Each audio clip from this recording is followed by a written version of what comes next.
Walter Cronkite and I met at the University of Texas. When I first arrived as a freshman, I found that I was constantly being called on by the professors, not because they wanted any information from me, they just wanted to hear a Brooklyn accent. And I think the same thing happened to Walter, who came from Kansas City. I pretty well worked my way through college. It seems to me I always had 2 or 3 jobs going at the same time. I corresponded for the Houston Post, campus correspondent. I worked on the Daily Texan, the school community newspaper. It was the newspaper work for me. I just fell in love with the darn business. The city room of a newspaper was about the most exciting place in the world. It was noisy, typewriters going, teletype machines going, and when the presses rolled, the whole building shook. I loved it. I was briefly a picture snatcher for the Houston Press. I was ordered to get a picture of a young lady who'd been killed in an auto crash that had some scandalous overtones, married man involved or something of the kind. And I was sent out to the rather modest home of this woman, but there was nobody home. And this was the day when nobody locked their doors. It was a screen door, and I could see through the screen door a picture of a young lady there on the piano. And I figured, well, that's obviously our object of the search. So I just helped myself. I went in, got the picture, intending to return it, naturally.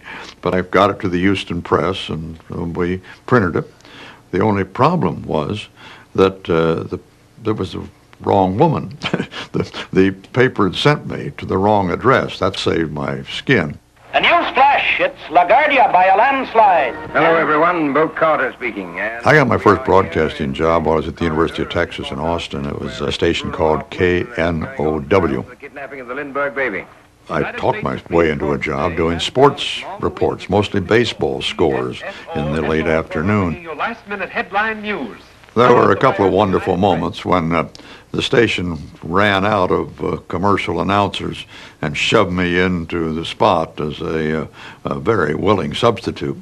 And one of these occasions was when a man who would later become governor of Texas, W. Leo Daniel, brought his cowboy band to Austin. That $1 million smile is the latest thing in style. You got all this cacophonous cowboy western music, and I stood there and said, W. Leo Daniel and his light crust doughboys are on the air. Woohoo! Greatest moment of radio. And I got that $1 million smile.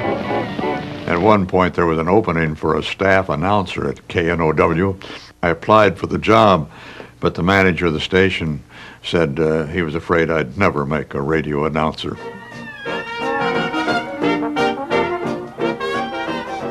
I got so involved in the newspaper business, which I loved, and a little bit of radio on the side, that actually I wasn't going to class as much as I should have.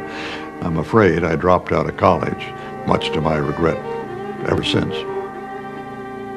In 1936, I moved back to Kansas City to take a job doing news and sports on a small radio station called KCMO. And one of the most exciting parts of that job was we did reconstructed football games. I'd be in the studio receiving sketchy little telegraph reports from the stadium, which I'd then flesh out. They'd say something on the telegraph like, Brown to L.T. Jones. And it would go something like, it's Notre Dame's ball on their own 35, and they're back in the huddle. They're breaking out of the huddle. They're going over toward the left side of the line. It looks like Brown's carrying the ball. He's right in the middle of that pileup. He couldn't have made much on that one. Well, it looks like about 2 yards, and the tackle was made by Eddie Jones. Jones again on that. That boy's playing some football game today. So it's Notre Dame's ball, 2nd and 5 on their own 32-yard line.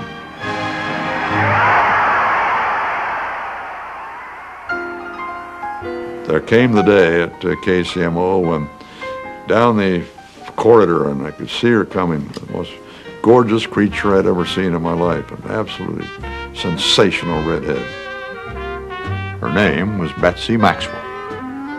I was, for some strange reason, rather shy about meeting her. Several days went by when I was wondering how I was going to accomplish that very important task, when the two of us were suddenly cast in a commercial. They handed us each a script, and he read his part and I read my part. And I say, "Well, hello, Angel, what heaven did you drop from?" And then the girl says, "I'm not an angel, I was just a stranger in town." "Boy, you look like an angel." "Girl, that's because I use Richard Hudnut Cosmetics." It seems kind of strange now, but they don't write them much better on television, I find, either. At any rate, that introduced us, and we went together for several years and finally married in 1940. Kansas City was a great town to be young in. It was wide open, fairly illegal town with a lot of open gambling, a lot of open bars and things open all night, and it was a great mecca for jazz. The great Count Basie came to fame there.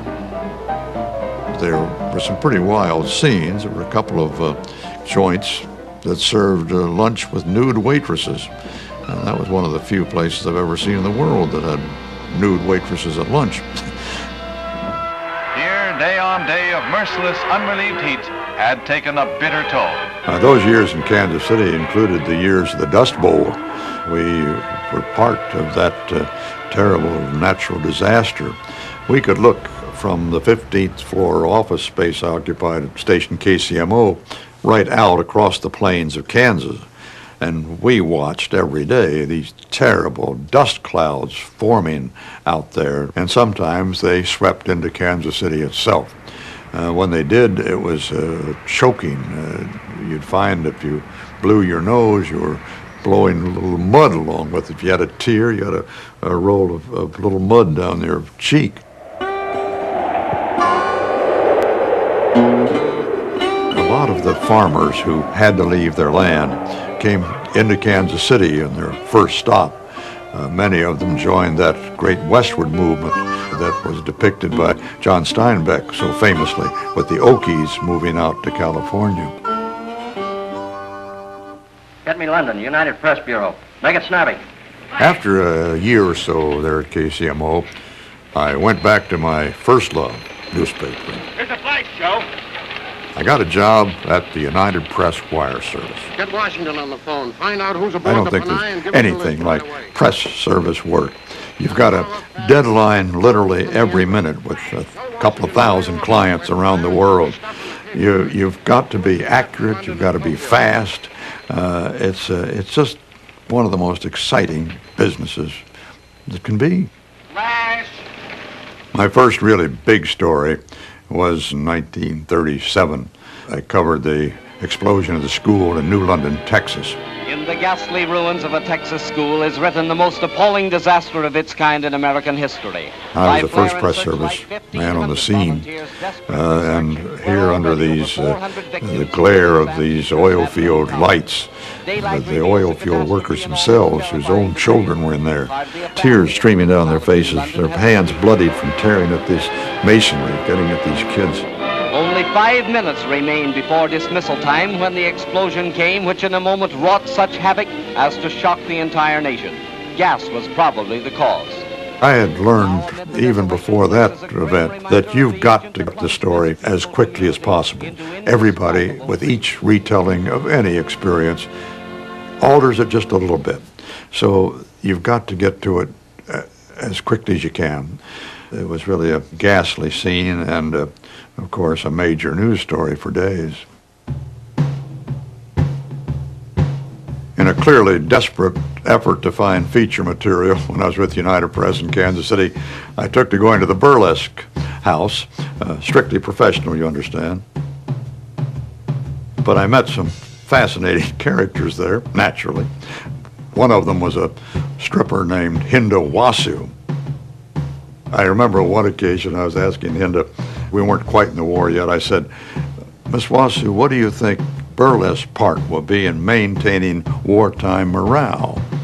And she grabbed my coat lapel like Lyndon Johnson did in later years, pulled us together and said, "Let me tell you something, sonny boy.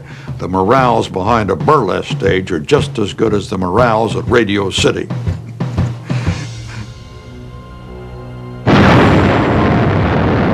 Still to come, Cronkite Remembers World War II. I'm just back from the biggest assignment that any American reporter could have so far in this war. And later, the dawn of television. We literally figured out how to do it as we went along. Let's go to Capitoline Hill. I was thinking how fortunate our great heroes